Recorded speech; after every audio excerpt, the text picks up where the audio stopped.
त्या ठिकाणी घटक यांच्यातर्फे आपल्या सर्वांचं मी प्रथमतः टाळ्या वाजवून या ठिकाणी अभिनंदन करायला सांगतो, स्वागत करायला सांगतो.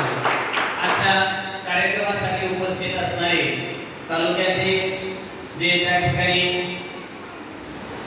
ज्येष्ठ शिक्षण विस्तार अधिकारी तथा गट शिक्षण अधिकारी आदरणीय श्री जमीर सर, गावचे प्रथम नागरिक आदरणीय श्री हरी मिसाळ सर, त्यानंतर प्राचार्य विष्णू मिसाळ सर, शालेय व्यवस्थापन समिती अध्यक्ष भीमराव मिसाळ सर, त्यानंतर शालेय व्यवस्थापन समिती उपाध्यक्ष अशोक गोविंदराव मिसाळ, शाळेचे कर्तव्यदक्ष मुख्याध्यापक बागुंबरे सर, अष्टपैलू व्यक्तिमत्व राष्ट्रीय खेळाडू आमचे बांगर सर, सर्व उपस्थित ज्या महिला भगिनी आहेत या सर्वांचं या ठिकाणी प्रथमतः मी स्वागत करतो. इयत्ता 8वीच्या विद्यार्थिनी आहेत आणि ज्या तुम्ही माता पालक म्हणून या ठिकाणी उपस्थित आहेत. खरं तर आजच्या दिवशी तुम्ही जे समर्पणाने घरातील सर्व कामे पाहून, व्यवहाराची कामे पाहून ज्या तुमच्या पाल्यांकडे अतिशय काटेकोरपणे लक्ष देतात, त्यामुळं खरं तर तुमचं करावं तेवढं कौतुक माता भगिनींचं कमी आहे.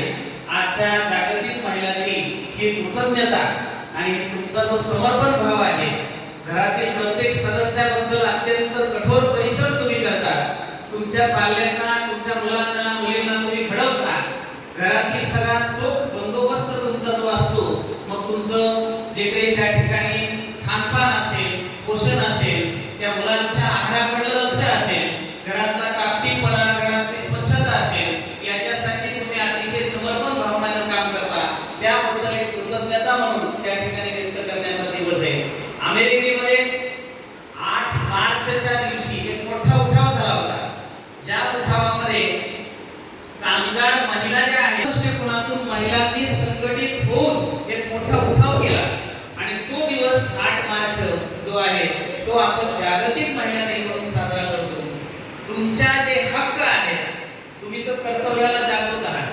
घरातली कर्तव्य, बाहेरची कर्तव्य तुम्हाला सगळी पार पाडावी लागतात, परंतु तुमचे हक्क काय आहेत याची जागृती म्हणून आजचा खरं तर हा जागतिक महिला दिन आहे.